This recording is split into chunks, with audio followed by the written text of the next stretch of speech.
Hello and welcome, George here, along with my digital counterpart, Neko Vermillion, and it's going to be the start of a set of videos where I talk about my modern music perspective.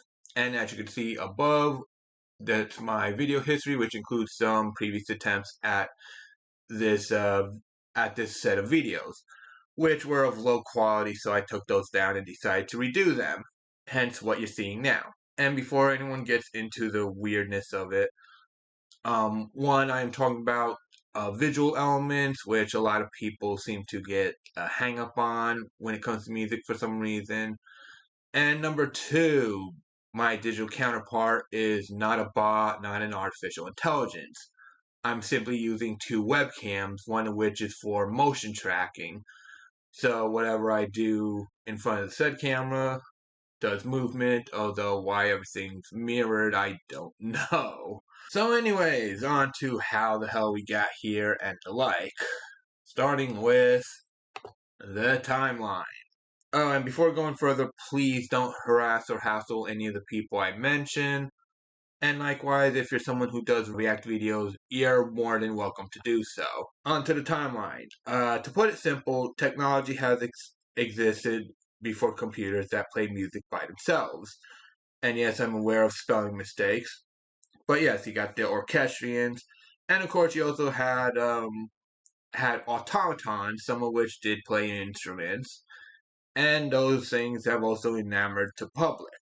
Of course, this is a trend that comes and goes, which is a common thing when it comes to technology. You know, trends that come and go. 1930s, people were parasocial with a mannequin named Cynthia. Yep, that's a thing that happened. Just like how people got crazy over Beanie Babies and Cabbage Patch Kids. 1950s, people explored the use of computers and attempt artificial intelligence.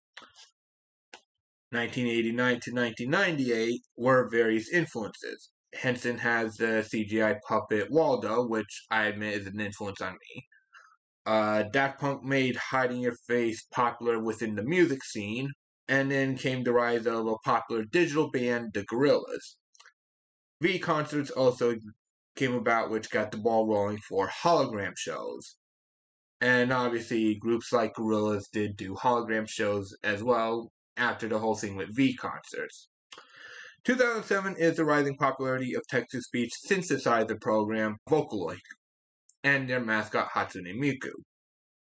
And despite certain narratives, no, Hatsune Miku is not artificial intelligence.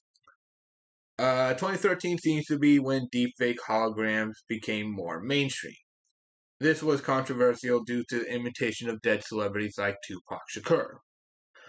2016 was the start of virtual influencers with Lil Miguela, followed by Kizuna Ai, the first virtual YouTuber in both concept and execution. Of course, virtual YouTuber eventually becomes shortened to VTuber, which became a catch-all term for many people outside of virtual influencer spaces.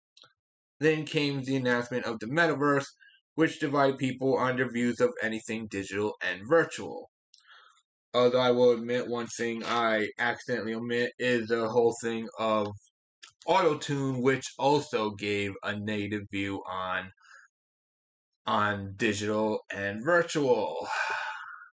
On to a couple months ago, and side note, YouTube changes my name whenever I commented videos. Anyways, Nori is the latest in virtual influencers who have a song, with said song and influencer signed under Warner Music. As to my thoughts on that music video, which is Dominoes. When compared to every other song related to digital and virtual characters that I've seen and heard, Dominoes is a 2 out of 5. The vocals aren't clean enough, the song goes nowhere, and despite the high quality animation of the video, definitely better than my virtual model, the choreography and simplistic visuals have a lot to desire. Great for those who want a safe song to play in the background, or those who never saw CGI animation, but nothing more than that for everyone else. Two people I'm subscribed to have spoke of this. TG Venom, obviously one of them, hence the video. The other is Mary Spender. They both speak very well of why they don't like virtual influencers and deepfakes, which is the disrespect towards performers, which I will get into soon. There's other people that I have found, but they are not as well spoken. Let's just leave it at that. And then I spent another month doing more simply because I felt like something was missing from my videos.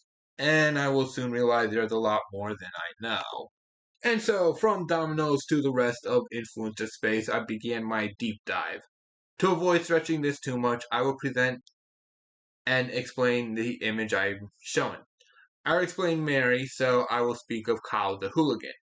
Kyle is a rap artist who was contacted by an NFT group to provide a voice for their virtual influencer. After they got his voice, the group basically kicked Kyle out while using his voice in a filter. Despite this, Kyle is able to continue with his career, while that group seems to be fading in obscurity. As for Fillion, she would be a VTuber comedian. Probably not to everyone's liking, but she herself relates to the topic, despite doing almost no music. See, there was an award show called the Streamies, and the Streamies had recognized VTubers, but their recognition was not very well executed. And Fillion decided to do her own award show and managed to even get people to support her in her endeavor. Unfortunately, a virtual influencer group also decided to do the same thing Fillion is doing. The influencer group also has the same way of thinking as the NFT group that used Kyle, which of course is replacing performers with filters and deepfakes and stuff like that. And it's no wonder people like Venom and Mary have a disdain for it. Of course, that plan was never successful, yet there are those who try. I will now speak of Tentacruel, which allows me to further expand upon the disdain that Mary and Venom have, especially since Mary did make a remark about committee decisions, which relates to what Tentacruel has said. To keep it short, corporations communicate internally with simple collection of sounds. They get into a habit of doing this and apply externally to communicate with consumers. When it's done in entertainment, the nothing music, as Tentacruel calls it, is used as an attempt to entertain, which results in simple soundtracks that either lack expression or convey a poor atmosphere. So in other words, something that's meant to be sad just comes off as a sick, twisted parody of itself. Jarvis Johnson, I will now mention. I was not subscribed to him until I found his videos through my research. He not only speaks of virtual influencers, he also makes some interesting points, for which I'm going to focus on. First, the difference between VTubers and influencers. The former are personalities, and the latter are mascots. That is to say, anyone can be hired to act as a virtual influencer.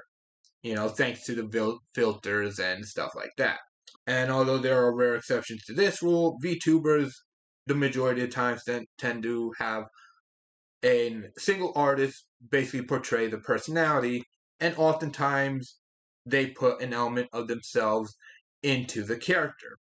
The second point Jarvis talks of is how inflated the numbers seem to be for these virtual influencers.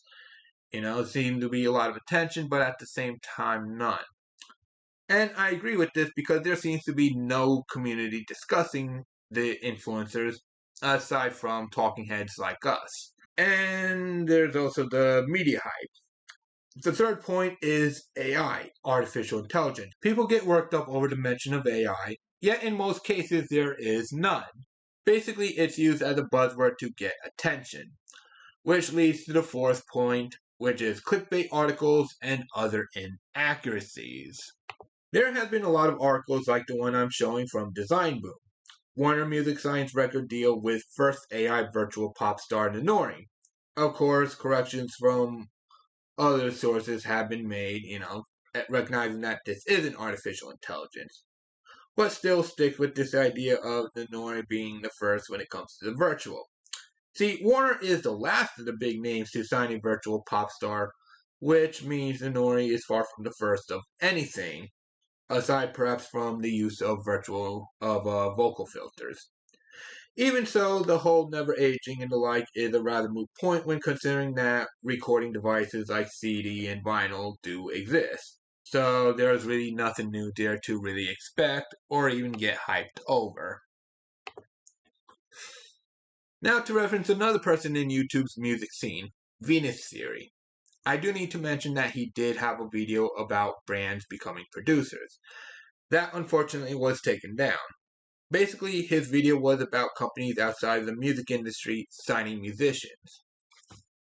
Waffle House has their own music for their locations, and there's beverage-related producers like Red Bull Records, as well as tech companies, and so on. This relates to what I said in previous videos. Companies in animation and video games, for example, will hire musicians for their respective media, some of which will also have their own in-house artists.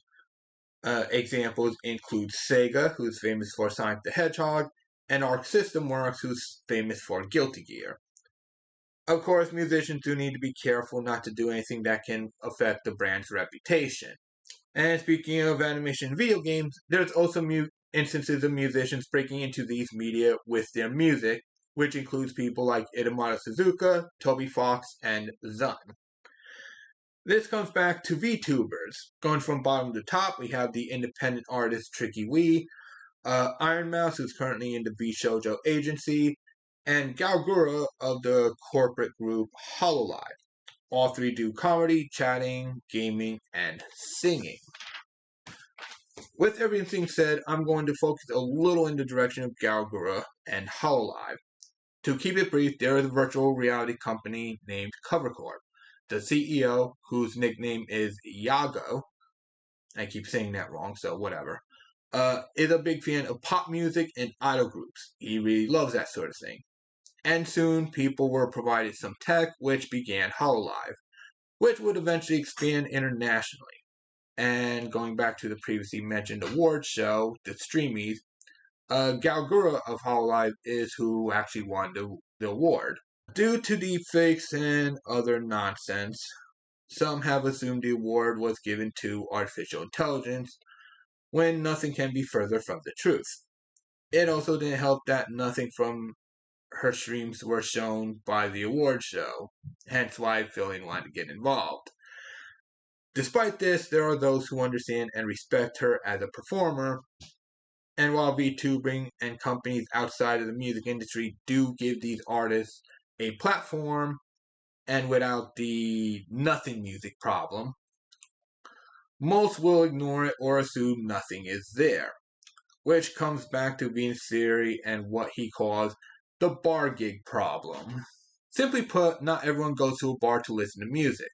I would like to add that most people won't expect anyone to perform at a bar either. For those of us who want the music, we are likely to appreciate the music that's present. The same is true of soundtracks and those who perform online as digital personalities. Do I expect people to enjoy what I talk about? No. I'm simply talking about where I find music in today's world, and what I enjoy, and what I notice of what other people say and do. With all that said, next video we'll dive deeper into Venus Theory's videos and my thoughts on videos by people like Andy Edwards and Leanna Kersner. Now with all that said, I am George with Neck Over Million, and I thank you for watching.